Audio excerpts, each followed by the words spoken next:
week on the show, I have on UFO journalist and investigator Danny Silva.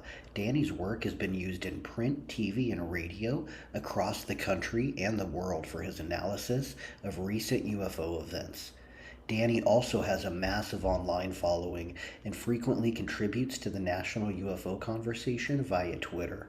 He always seems to be in the know for what's happening in DC, and it was my honor to speak with him. Thank you so much for joining me today. Welcome to the Colin O'Reilly Show. Sounds so pretentious, but I'm so honored to have you on and talk to you. We've just been bullshitting here. I had 3 listeners last show, so this is a huge international hit. This is the next Larry King. Thanks, Colin. You're welcome. We had just been talking briefly about when you had come onto the scene. I had been saying I've been a huge UFO nerd my whole life. And in 2017, when these New York Times articles hit, that's when I saw sort of you come onto the scene. You seem to be like one of the first serious people covering this from a journalism angle. Yeah, to me, you're sort of like the Walter Cronkite of UFOs. Wow, thank you, man. Yeah, I'm not a trained journalist, and that wasn't ever my intention. But I just had friends, and they wanted to start a blog, and they kind of forced me to go along with it. And then that kind of dissolved, and I just kept writing on my own. But I haven't been writing for a while now. I'm kind of in a different headspace, but yeah, that was a big thing for me. You're very active, it seems like, on UFO Twitter. You have like 20,000 followers, I believe. Yeah, I'm still on social media a lot. Sometimes I'll make tweets and people will say, why don't you just turn this into a blog? And I always liked the news blogs, writing news blogs better than kind of like think piece blogs, but I'm finding there's less news now. Yeah. Or maybe just because I'm in like I said, I'm in a different headspace for it. So I don't know if I should start doing think pieces now more so, but I was never super interested in those. I was always more interested in current event news, but I just haven't been doing blogs much, and I've been doing more speaking and more just on social media, always being a jerk, tweeting. Yeah, no, I think it's different now too. I don't even know. It seems like online moves so quick. I don't know if people still read blogs. I think now it is like social media blurbs, just getting yourself out there, getting into people's like mind space or mind share. And it seems like you're definitely an active part of the UFO conversation.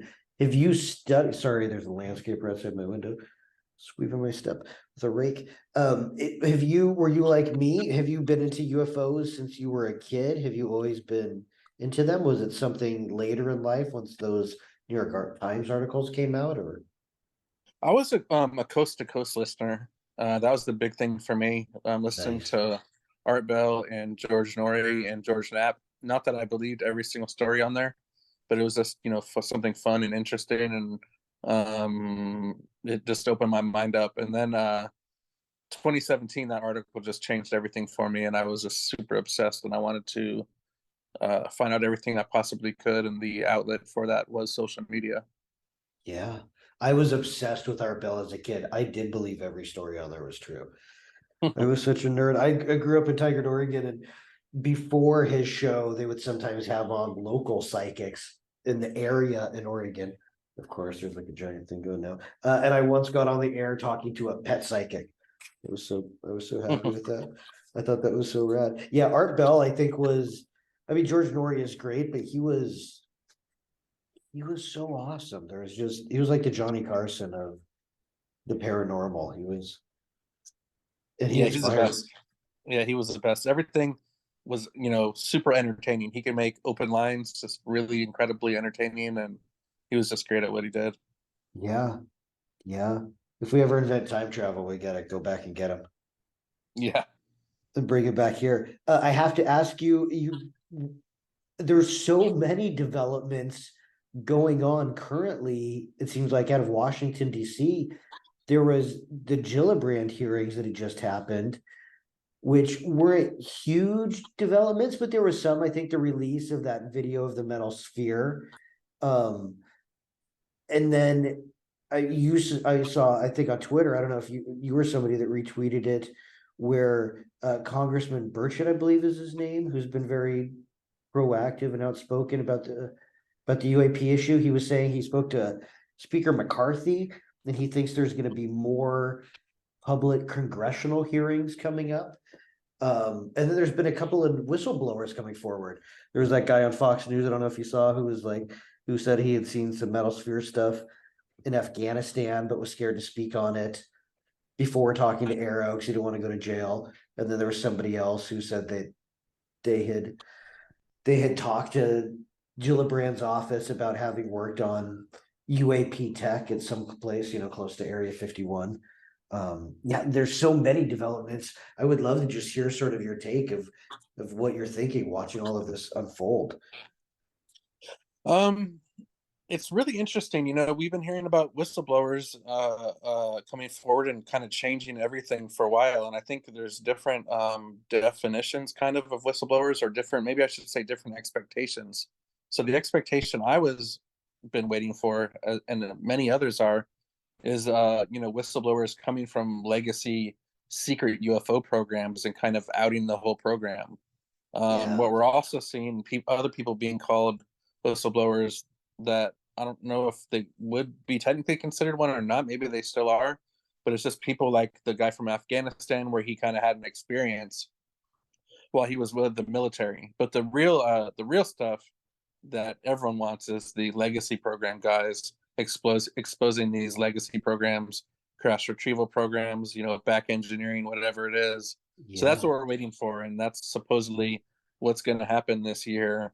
Um, there's a lot of people making predictions, which is a big deal right now because it's happening probably more than we've seen, at least in the last 5 years, probably, or arguably, maybe. There's been some other things that have been comparable, but maybe not. And so that's a big deal right now. So whistleblowers are supposed to come forward.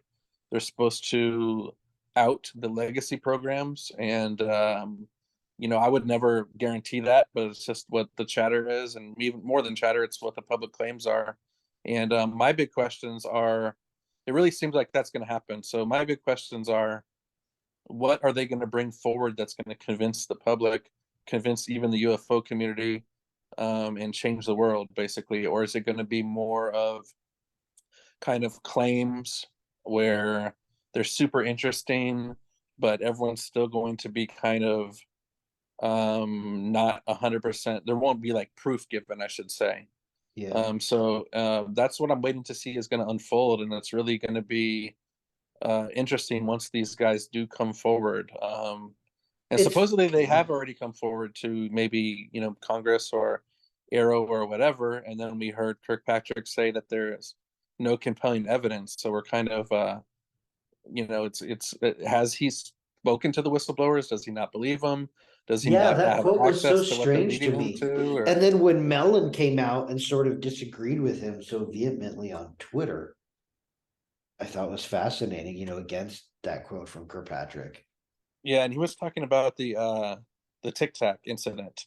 Um, Yeah, which So, made and it could be definitions of words and things like that. I mean, that's what I wondered semantics, mhm. because he said we've seen nothing that yada yada known to physics, like if they have cracked it or if they know how the craft works in some way, you know what I mean? Right. Then And back years ago, Elizondo would be kind of talking about that, where they thought, years ago, I don't want to speak for him, but some of his public quotes was they think they're close to figuring it out, where it's like the space time bubble stuff that's over my head, obviously. But um, yeah, so I don't really like the term.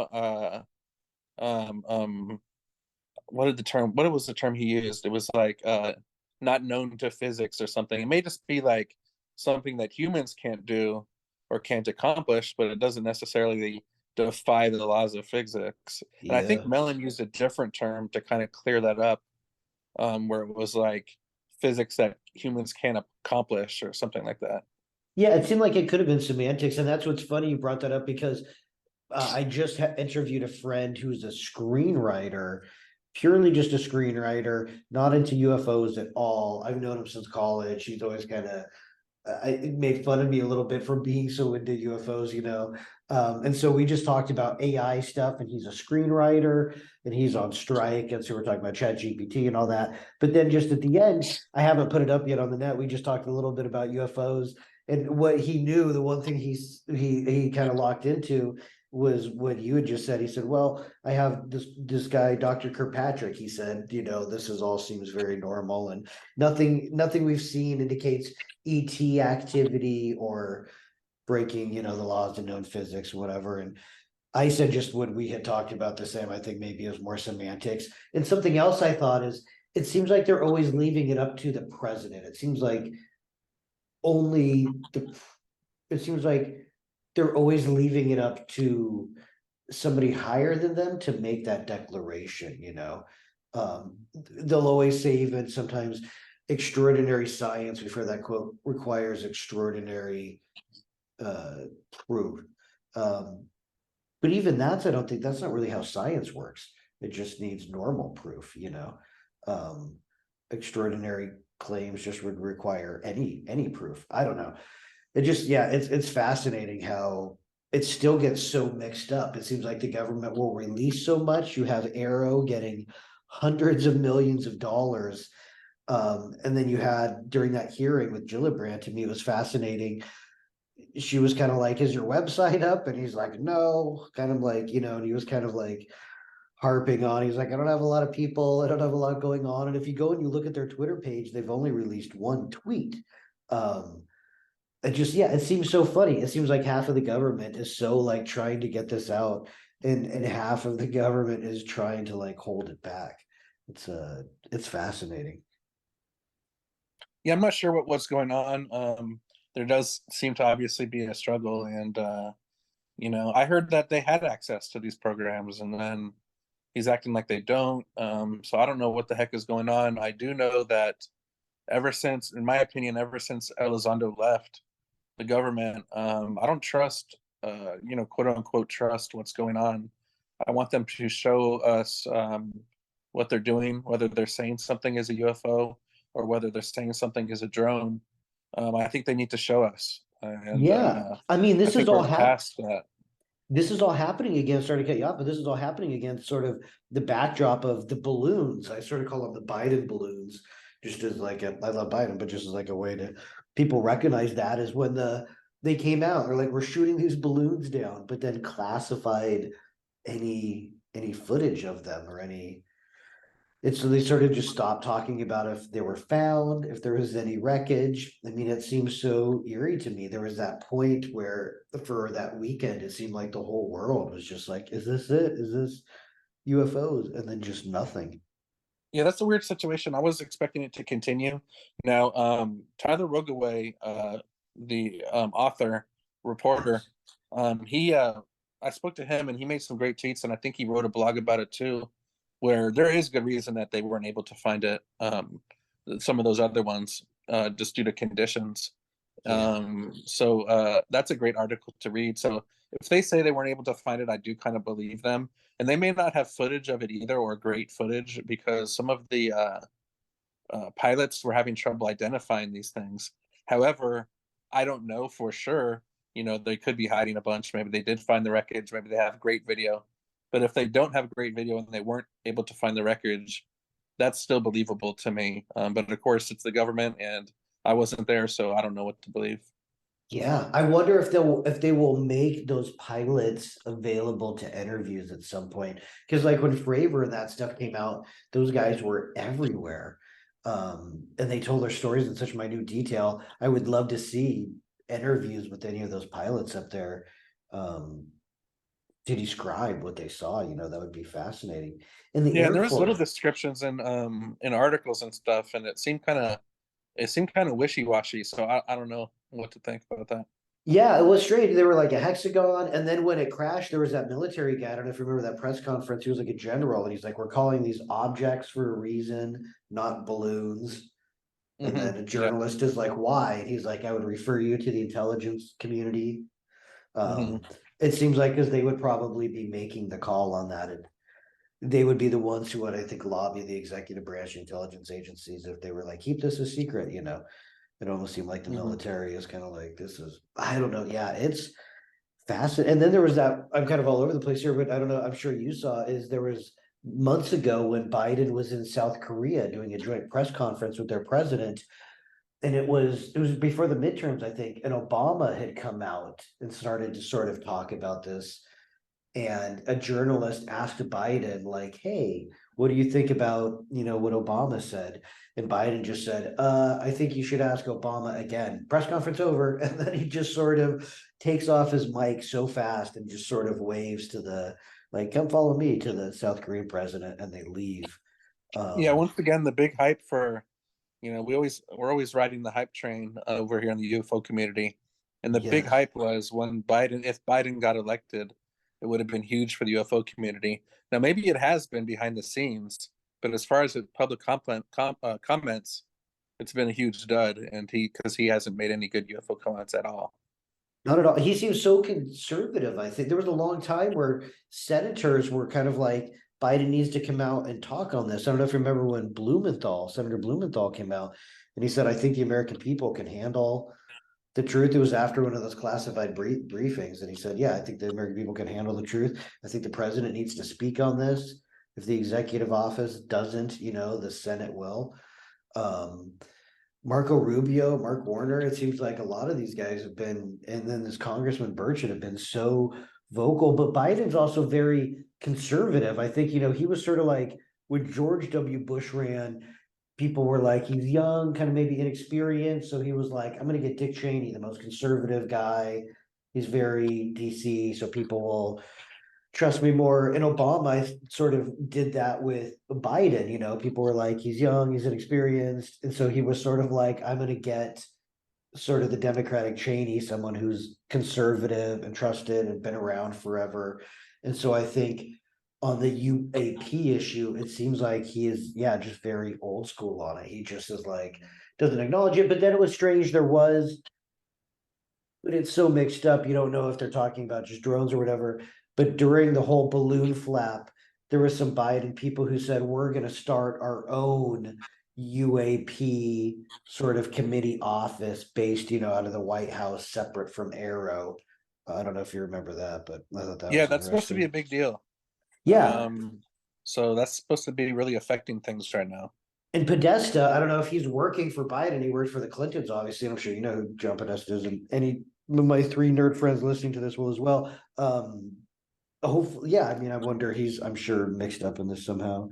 Hopefully, pushing to get this stuff out.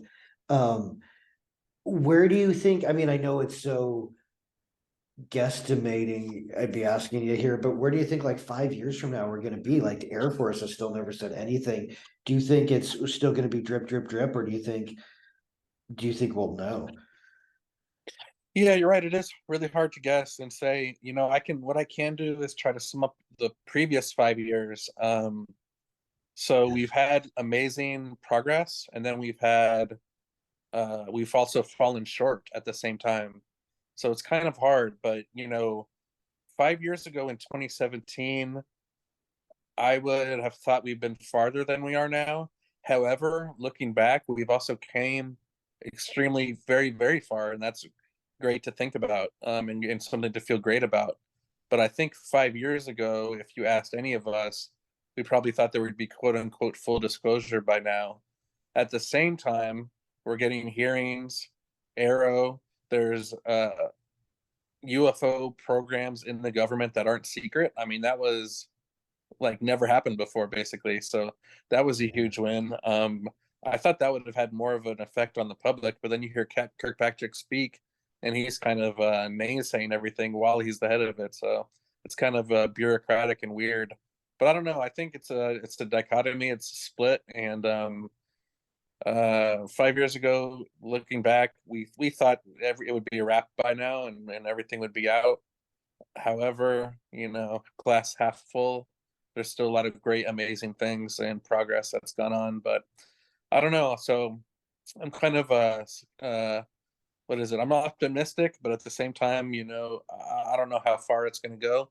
But we'll have to see. But this is supposed to be the year now, according to all these claims with the whistleblowers. So the big thing right now is whistleblowers. We have had big things in the past. We've had the metamaterials. Everyone was saying testing of the materials was going to cause disclosure, and that didn't happen. Yeah. So the whistleblowers are the biggest thing, at least since metamaterials, if not bigger than metamaterials.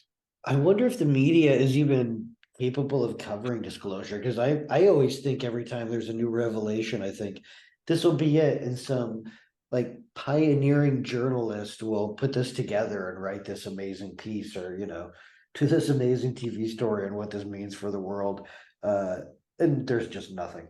Like I always kind of joke with my friends. I would say, I think that's when people say, why don't the UFOs land on the White House lawn? I say, I think they don't because they couldn't handle the rejection. Nobody would care. People have so much stress going on in their lives. I'm sure you've seen the meme. I just be like, meh, whatever.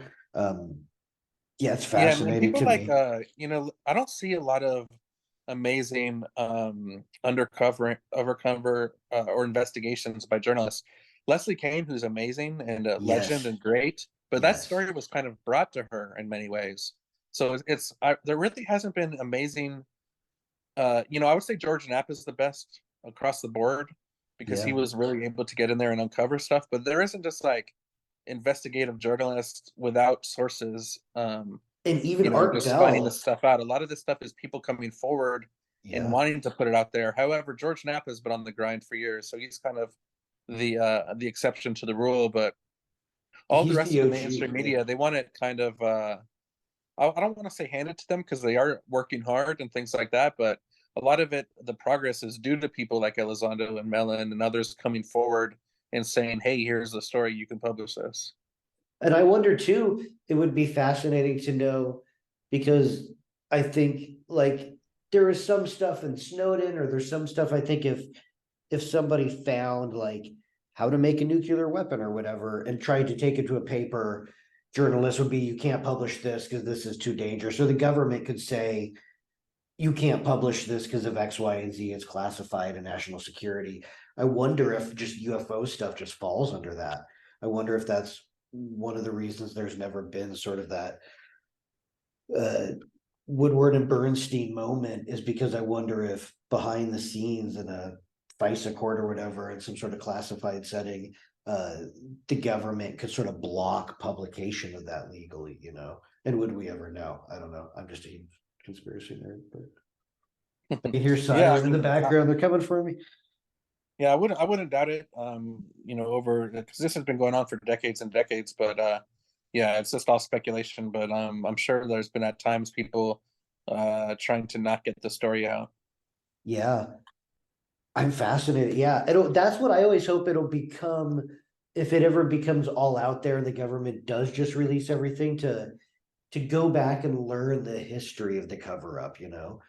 Um, because they always say, that a program could cost X amount, um, but the security to keep it, classified and without it, to keep it not leaking, costs 10 times the budget of the project. So it would just be fascinating to see how they've been doing it for 50 years. I'm sure just money, you could just go to anyone and say, here's a box full of cash, and most people will just be like, okay, I won't. We're running out of time here. I have to I'm going to ask you a couple of other just crazy questions. Of course, you don't have to know the answer to, but just as a fan, I would love to hear your thoughts on this. You mentioned Leslie Keene, but someone else who I think is great is Linda Moulton Howe, and she has done a lot of stuff on cattle mutilations. There's been some recent news stories. Do you think part of the reason this stuff has been kept secret is because of the more scary aspects of it, for lack of a better word, of the paranormal aspect of it, the more esoteric, like cattle mutilations, or Diana Pasulka's work. I'm sure you've read like American Cosmic and things like that, um, where they say near death experiences and ghosts and mediums and some of this other stuff, how it sort of has been found to tie into the UFO experience. Is that something you've looked into at all, or yeah, I would just love to hear your thoughts on that stuff.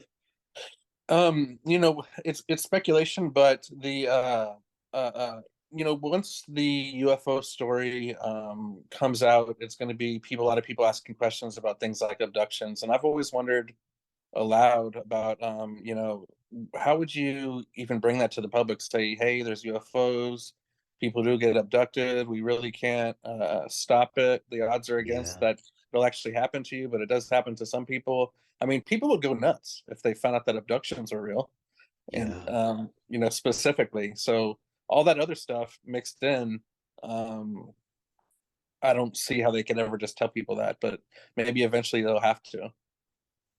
Yeah, I mean, I wonder if part of that's why it's because like the Air Force has never said a thing, you know. You see, like the Navy, it seems like has been in front of this. Air Force has never said a thing. Some parts of the government just seems like they will not touch it, and I wonder if that's why is because some of these. I haven't seen the show Skinwalker Ranch, um, but it seems like that sort of plays into that as well, more of the paranormal aspect of it, and yeah, it seems like that would be so hard for a government to talk about. Um, yeah. You said you haven't written any articles in a while, but do you have any books or anything coming up? Is there anything you're working on behind the scenes that Not too you're gonna much. I draw wrote a out there? blog about a month ago, and it was my first one in a while. I'm just kind of watching and waiting, and I'm more of a talking head these days. But no, I'm not working on anything. I mean, there's projects I'd like to do, like I was telling you about off the air earlier. But that's kind of more like just dreamland projects, where I'm sure they'll probably never happen. But other than that, I'm just kind of along for the ride. I keep hoping they'll just keep dropping more information and releasing more stuff. So like on MSNBC and CNN, they'll just be like guys like you will be talking heads about this stuff, you know, instead of people talking about whatever, they'll just be like, yeah, that would be so fascinating to me. Um, Yeah, and there's a lot of there is mainstream people that really support the UFO community, and if there is anything worth reporting, they're going to report it. One of them is Gotti Schwartz. I mean, he's national media, and he's really a great dude. So I know if anything that he can get onto the air, he will. that's awesome. Well, Danny, thank you so much. This you made my year. This was yeah, I've just been the biggest UFO nerd forever. I followed your work forever. I read you every day on Twitter. Whenever something happens in the news, I'm like, oh, what is he gonna think about this?